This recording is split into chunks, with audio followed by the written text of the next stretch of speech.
he didn't understand everything. In fact, when asked what it's like to be the smartest person in the world, Einstein asked that, I don't know, go ask Tesla.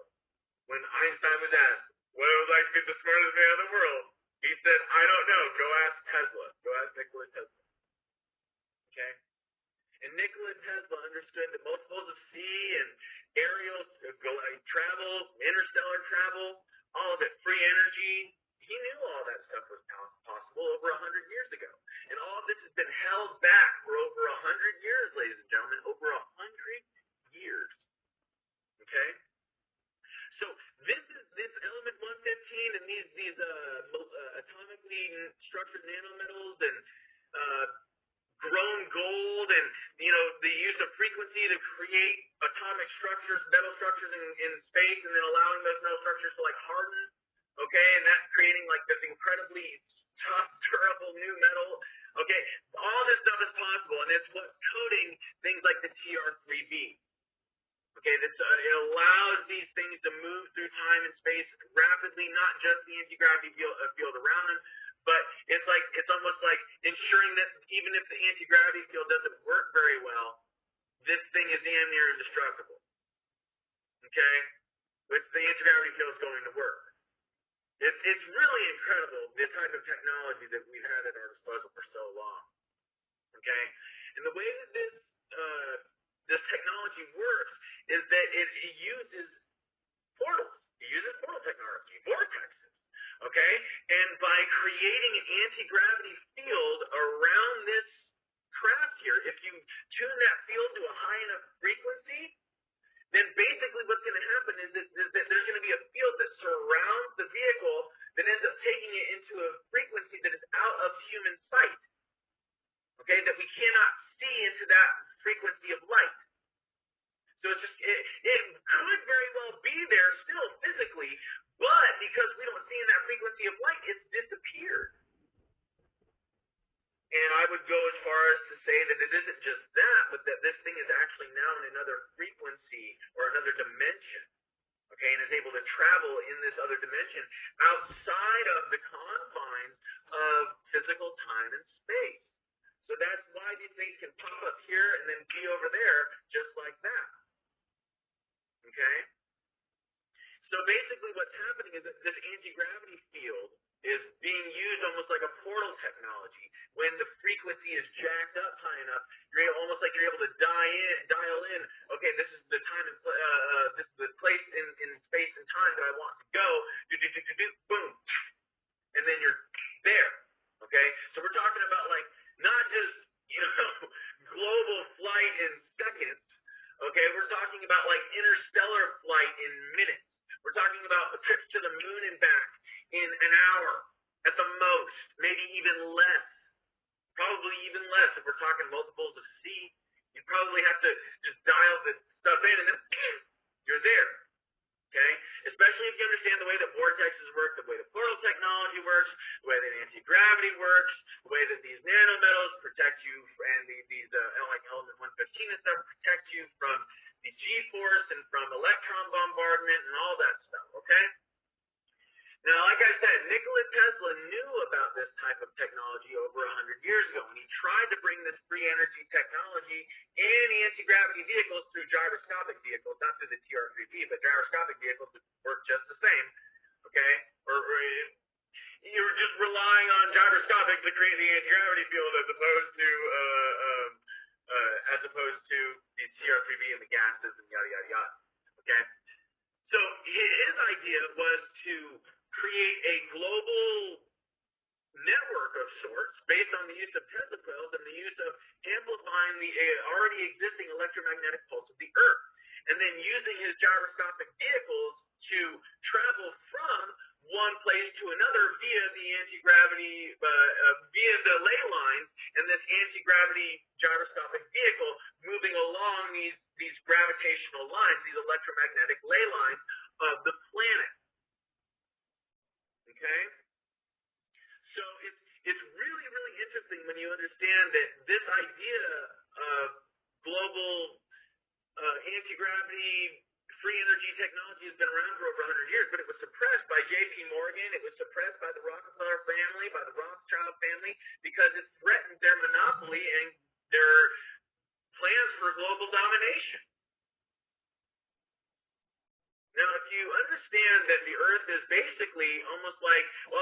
is a living being of sorts. It's also kind of like an electron for the sun.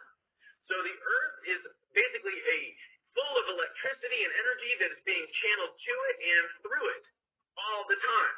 And if you understand, the stuff I've talked about in my God is Real and Reincarnation is Physics video, if you've seen my Aliens Walking Among Us video, there's so many where I've covered this type of stuff, so I'm not going to go too deep into it, okay? But most important is understanding the idea that there are certain places on the planet where the frequency of energy is high, really, really high, and makes interstellar travel much, much easier, okay? So what we're basically talking about is the use of wormholes, or the use of black and white holes. A black hole is an energetic force in the universe that sucks energy in.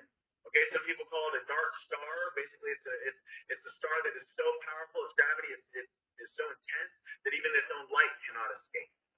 Okay, there's those, and then there is the white holes, which is basically like the exact opposite of a black hole. It's almost like just where energy spews and just continues to spew and spill over and erupt from these places in space and time. And this is how the universe is put together, through micro and macro black and white holes. Okay, through massive portals of energy and vortexes drawing energy in, and other vortexes spewing energy out. Okay, and that is what is creating this idea of a universe and what we experience as reality, all the way down to an atomic structure. Okay, and if you look at the way that, say, atoms orbit an the way electrons orbit an atomic nucleus, it's very similar to the way that, say, planets orbit a star. Okay, and very similar to the idea of the galaxy and the stars orbiting the galactic center, and the fact that I propose the idea that our galaxy fields are actually orbiting a massive, massive hyperdimensional object. Okay, and that our galaxy fields are actually like an arm in a massive hyperdimensional object, which is actually just like a little pinhead in another massive hyperdimensional object. Okay, and understanding how these hyperdimensional energetic structures and systems work through the transfer of energy through black and white holes is basically what understanding the laws of physics is all about. And when you understand the basics of sacred geometry, when you understand the basics of the numerology and the numerics, the numerical language, the math of the universe, like the ratios, like phi and pi and e and all these infinite numbers, these quote-unquote irrational numbers, when you understand how all these layer on top of one another to create the world that we know and understand, you can use that understanding to travel all over the universe. Okay? And basically what I'm saying here, ladies and gentlemen, is this. Okay? The entire universe is energetically structured based off of harmonics and mathematics, okay? Because it's based off of harmonics, it is also based off of mathematics, okay? And that basically means that whether it be atoms, human beings, the Earth, the Sun, the galaxy, the massive, supermassive black hole at the center of all the galactic fields, et cetera, all of them are like different octaves in this harmonic resonance pattern of all creation. Okay? And when we understand that what we're looking at is basically different versions of vortexes, different versions of energy moving through the cosmos and back to itself again and again and again, okay, which if you haven't seen my Take the Red Pill video, if you haven't seen my Aliens Walking Among Us video, you should check those out, because I'm not going to explain everything I've already explained. Okay?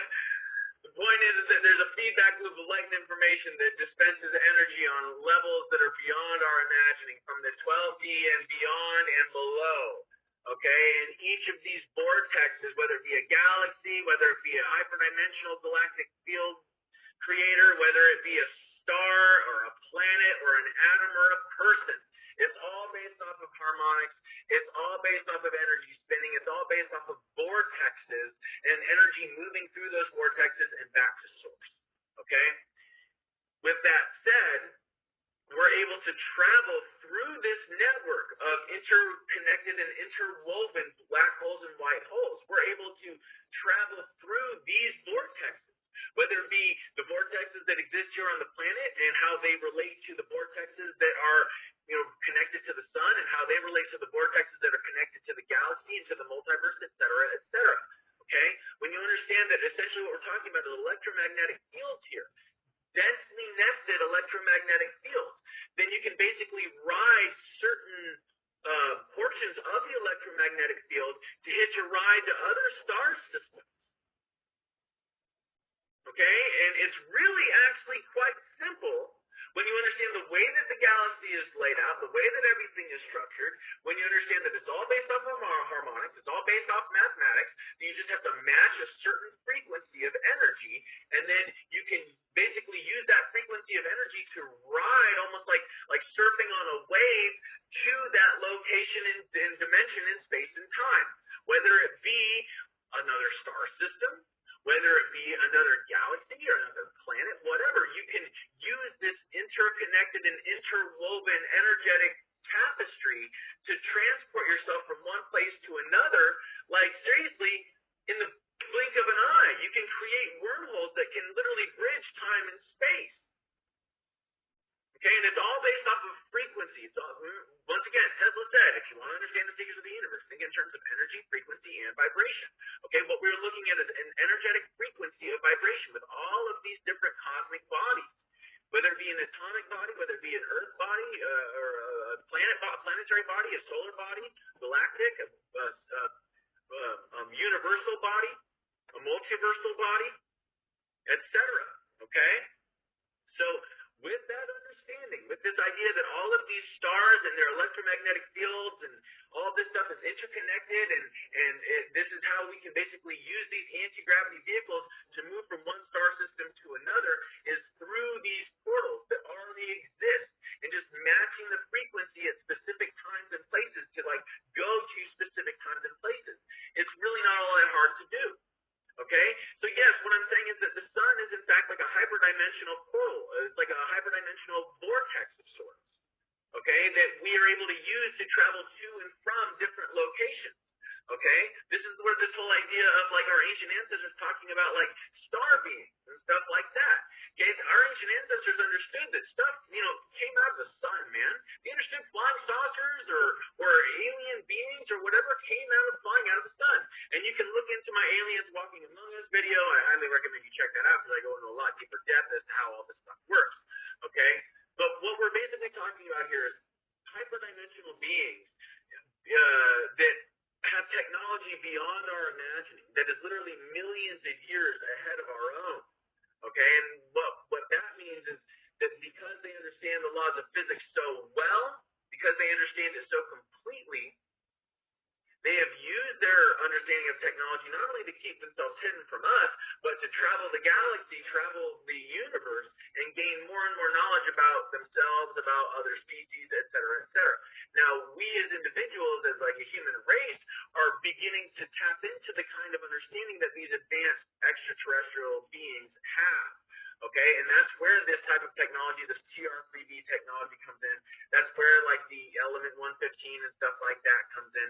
Because whether or not you know it, and this is where it gets really interesting, these beings have been drip feeding us little bits of technology. That way we can grow and accelerate and evolve as a species and basically be welcomed into the realms of galactic citizenship, where we understand the basics and understandings of physics and use them to create a symbiotic relationship with all beings, all living creatures.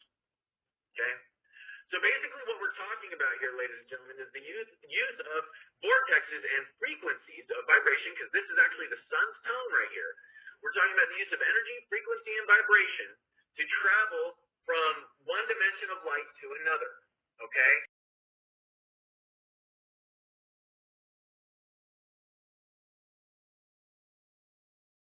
Quand tu danses dans ses bras, tout se déchire. En moi, voir ton corps, voir T'as choisi la vie qui me nargue, donc je danse comme si je m'en foutais. Faire le fier qui peut tout oublier. Je vais y arriver et ça passera. J'ai pas besoin de toi.